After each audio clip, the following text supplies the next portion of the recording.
OMEX stock analysis. This is for next week and onward. Is it a buy or not? Watch this 1-minute video till the end, find out.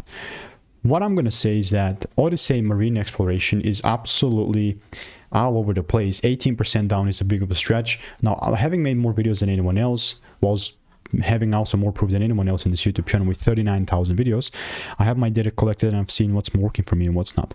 Even with this thing in particular, I mean, this is my before proof of me just calling things down beforehand, right? And here it is. At the time, this was already made like 6 months back, so you get the point. Even like back then, I was bearish on this, and yeah, since then we've quite frankly delivered.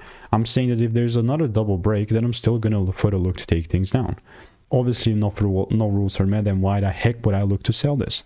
I simply will not. So I will keep you updated, and if you want to make more money trading in a simple way, click the first link in the description. It's a free newsletter. Goodbye.